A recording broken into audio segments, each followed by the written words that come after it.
Atención emprendedor, potencia tu negocio con préstamos con garantía hipotecaria de rebajatuscuentas.com y págalo hasta en 10 años. Vargas, exministro del Interior, que también ha estado haciendo seguimiento justamente a lo que es la llamada toma de Lima. ¿Cómo estás, Rubén? Muy buenas noches. Omar, buenas noches, gracias por la invitación. Rubén, en principio, ¿no? Uno puede sacar quizá algunas ideas a priori de lo que hemos visto el día de hoy, de lo que estamos viendo en las últimas horas. Lo que yo ponía sobre la mesa, hay un fuerte contingente policial. ¿Cómo evalúas tú el proceder de la policía en medio de estas manifestaciones, al menos hasta el momento? A ver, Omar, antes de entrar a responder tu pregunta, yo quiero resaltar el balance que acaba de hacer el general Óscar Arriola. Y en la lectura de la Policía Nacional ha sido una marcha en general pacífica, no solamente la que se realizó, la que se está realizando en Lima, sino también en casi todas las regiones. Yo diría en el 99% de las regiones hubo también manifestaciones de protesta contra el gobierno y en todas ellas, en general, según el balance de la policía, y me quedo con eso, es que fue una marcha en el que no se produjeron heridos, mucho menos muertos, y eso sin duda que hay que resaltar al final del día, ¿no? Y lo que refleja, perdóname Rubén, me parece muy importante lo que acabas de decir, porque lamentablemente en los últimos meses hemos entrado casi a una discusión de entre blanco y negro, Sí, y ahí en esos extremos hay muchos matices. Se puede protestar, uno puede manifestarse, porque hay cosas que no nos parecen bien, pero eso no significa ser un violentista, no significa ser un terruco, no significa ser un delincuente. Es parte del derecho de todo ciudadano el manifestarse. Omar, creo que a estas alturas de la noche yo diría que hay dos perdedores, hay dos derrotados. Ajá. Uno, los que desde el gobierno decían que los que se van a manifestar el 19 de julio eran algo así como seguidores de la camarada Vilma, de la terrorista esta que está actuando en contubernio con el narcotráfico en el BRAE. No, entonces creo que esa posición de algunos voceros del gobierno es lo que están terminando derrotados, están terminando como personajes que han pretendido reducir peligrosamente a los peruanos que han protestado, y no son cientos, son miles. Perdóname, Rubén, que lo puntualice. ¿Nos referimos al premier Alberto Otárola? Específicamente me refiero, por supuesto, al premier Otárola, que la verdad que es una pena que, siendo el vocero del gobierno, en vez de hacer llamados a la paz, en vez de generar canales de diálogo, en vez de tratar de, digamos, instar u ordenar, porque eso es lo que corresponde a su posición, para que se garantice el ejercicio de un derecho constitucional como es la manifestación, como es la protesta, básicamente ha pretendido decir que los que salen a marchar el 19 de julio son seguidores del terrorismo del BRAE, son seguidores de Vilma, y eso es la verdad que en términos políticos un absurdo, un despropósito y un gravísimo error. Es decir, solo para ponerlo, digamos, en términos muy gráficos, ¿el terruqueo ha fracasado cuando vemos estas manifestaciones? Totalmente, ha fracasado, y creo que ha develado una posición bastante absurda, peligrosa en el sentido de que enerva más, polariza más, genera más situaciones de confrontación y enfrentamiento entre peruanos. O sea, tenemos una crisis política endémica, tenemos una crisis política que el 90% de los peruanos decimos que el Congreso no nos representa, que el 80% de los peruanos dicen que la presidenta no nos representa. En ese escenario por sí ya bastante sensible y complicado, el vocero del gobierno, el señor Otárola, dice que los que van a marchar son seguidores de Vilma. Entonces, no, creo que eso no corresponde a un vocero del gobierno en un contexto de crisis política. Entonces, creo que es el primer derrotado, el primer perdedor de una manifestación como la que se está desarrollando hasta el día de hoy. El segundo bloque perdedor, derrotado de estas marchas que hasta este momento son pacíficas, según el balance de la Policía Nacional, yo diría que es el castillismo. Ajá.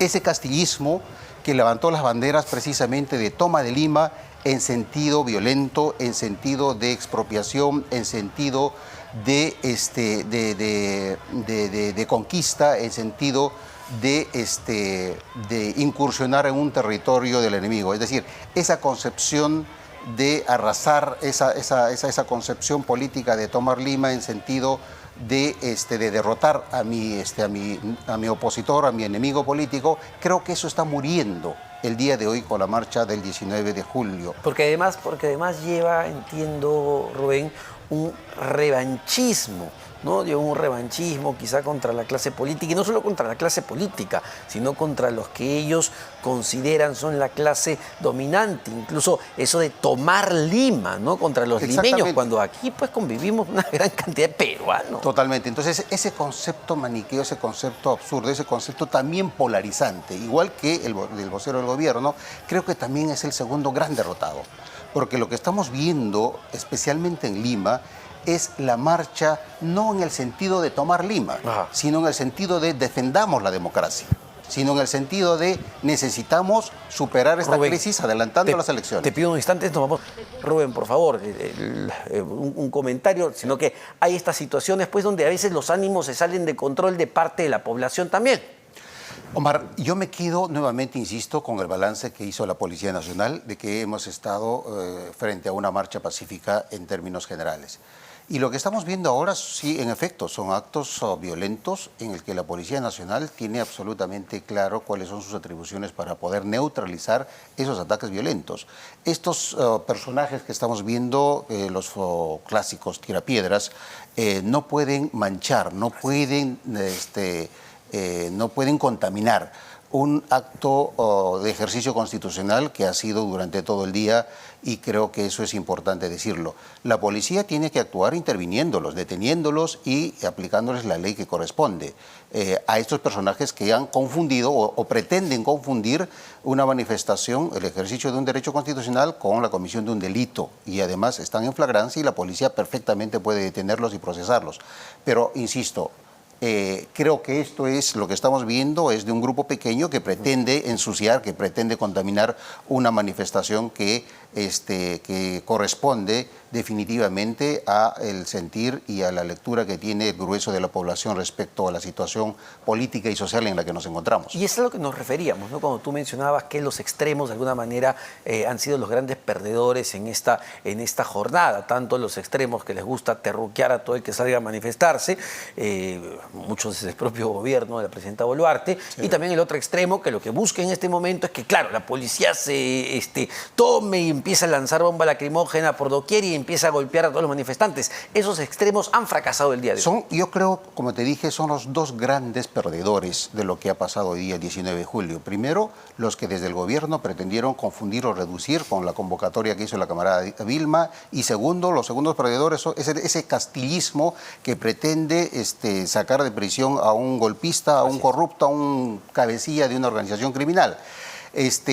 Pero creo también, Omar, hay que señalar de que fue la provocación y los mensajes equivocados que salieron desde el gobierno lo que finalmente hicieron que esta tercera toma de Lima se convirtiera o generara una metamorfosis en una marcha más ciudadana, más en defensa de la democracia, como es la que hemos visto ahora. Entonces, justo lo que comentábamos, ¿no? Veíamos que ya de alguna manera había algunos conatos en algunos puntos del centro histórico de Lima, pero otras avenidas principales, la avenida Bancay, ya simplemente han sido liberadas.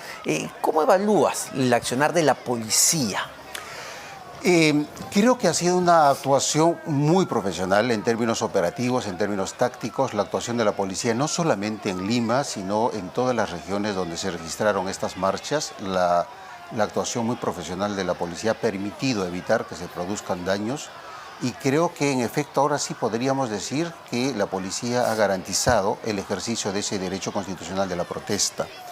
Y creo que la actuación de la policía marca una diferencia muy importante.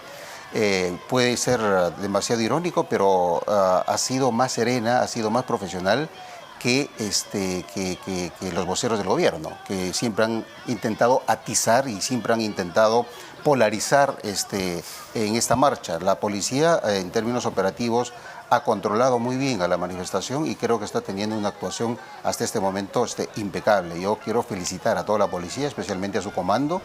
Creo que estamos viendo una actuación que ha asegurado dos cosas: el ejercicio del derecho a la protesta y también la propiedad pública y privada. Hay una gran diferencia lo que hemos visto ahora como actuación policial a lo que pasó a fines del 2022, en diciembre, y a comienzos del 2023, donde se produjeron lamentablemente los muertos y heridos, ¿no? Ahora, pero que no se confunda, ¿no? El hecho de que la policía haya actuado de manera profesional y que no haya habido, digamos, eventos que lamentar, como lo vimos en diciembre y enero, con quema de comisarías, quema de oficinas del Ministerio Público, no significa que esta manifestación no haya tenido una convocatoria importante. Esa es una excelente observación y pregunta y reflexión, Omar. Creo que el gobierno cometería un gravísimo error si cree que ya fue superada nuevamente la crisis. O sea, si el día de mañana algún vocero del gobierno sale a decirnos ya se ha recuperado la paz, el Perú está pacificado, todo está en orden, eso sería absolutamente irresponsable. No, yo creo que más bien, insisto, fracasó esas convocatorias de las tomas de Lima. Eso ya fracasó. Yo creo que eso terminó el 19 de julio y lo que estamos viendo de acá para adelante es más bien el despertar de las manifestaciones y probablemente las protestas consecutivas contra el gobierno desde Lima. Lo que estamos viendo es que ahora, yo creo que en efecto el epicentro de las protestas y las manifestaciones van a salir de la macrorregión del sur y van a empezar a expresarse en la capital. Ya no en términos de tomar Lima, sino en términos de defensa de la democracia, y creo que el gobierno tiene que tener una lectura muy cuidadosa de ese escenario, y creo que también la presidenta tiene que saber de una vez para que no lleguemos, no toquemos más fondo en esta crisis política social, es que tiene que oxigenar su gabinete. ¿Hasta cuándo vamos a seguir con un gabinete de guerra? ¿Hasta cuándo vamos a estar con un gabinete que pretende polarizarnos y hacernos pelear? Necesitamos que la presidenta, evalúe con más cuidado la situación en la que nos encontramos en términos sociales, políticos y también económicos. Pero a ver, claro, y esto lo que tenemos próximo es el mensaje de 28 de julio. Sin embargo, el mensaje a la nación que dio ayer la presidenta Boluarte, acompañada de sus ministros y en particular Alberto Tarla, que tuvo una participación, ¿va en esa línea? ¿Va en la línea de reflexión, de diálogo, de oxigenación?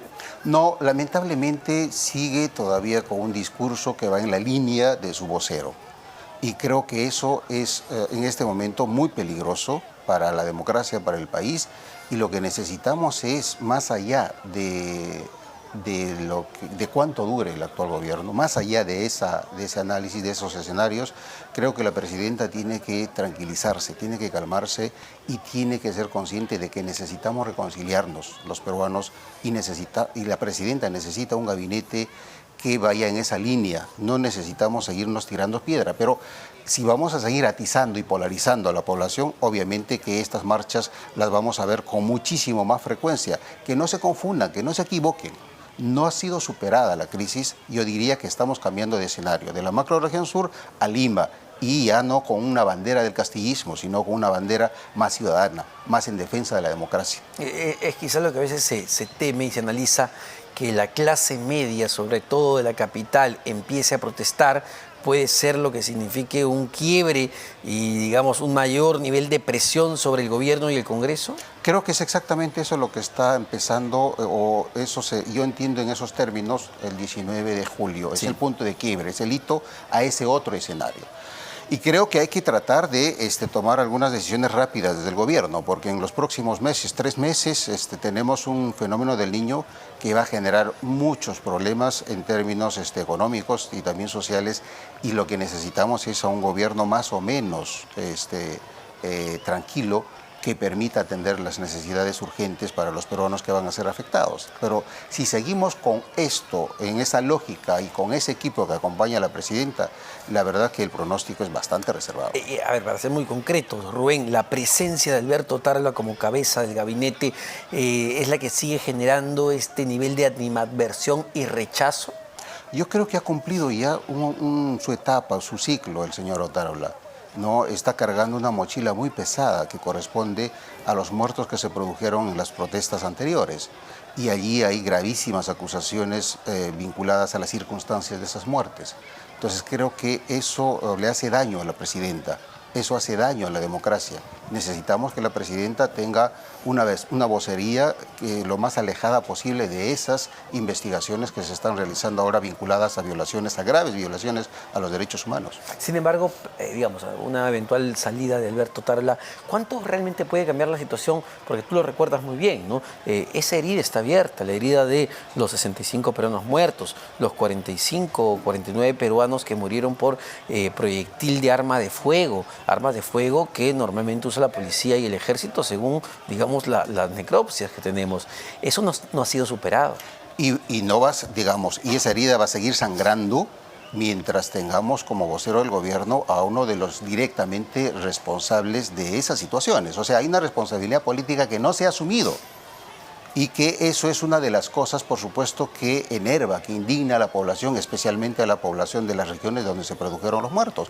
Es Puno, Juliaca, Cusco, Andahuaylas y también acá en Lima. Entonces creo que la presidenta tiene que hacer una evaluación bastante seria, porque lo que está en riesgo no es, digamos, puntos más, puntos menos de las encuestas. Lo que está en riesgo es la precaria estabilidad de nuestra democracia y la necesidad de estar en un mejor pie para afrontar los problemas que se vienen en los próximos meses. Y solo para terminar, Rubén, ¿y tú crees que desde el Congreso se está haciendo también un buen análisis de lo que ocurre hoy en las calles, no solo de Lima, sino en diferentes puntos del país? No, lamentablemente lo que creo que está pasando en el Congreso y también en el gobierno es pensar que la policía puede ser el salvavidas eterno. O sea, en este momento quien está tratando de resolver una crisis política tremenda es la policía poniendo el pecho en las calles. Pero ese salvavidas llamada policía es peligroso que se siga manteniendo en esos términos. Frente a una crisis política son los políticos los que tienen que resolver esa crisis, no la Policía Nacional. En cualquier momento se presenta una situación en la que la Policía Nacional va a tener que responder, va a actuar frente a situaciones extremas de violencia y se van a generar ahí situaciones que vamos a ir lamentando como se produjo en enero de este año. Entonces no queremos entrar a ese escenario, pero insisto, que no se figuren, que no se confundan, que no se engañen de que estamos superando una crisis política. No, solamente estamos cambiando de escenario y necesitamos tomar decisiones. Muchísimas gracias, Rubén, por esta entrevista y este análisis. Rubén Vargas, exministro del Interior.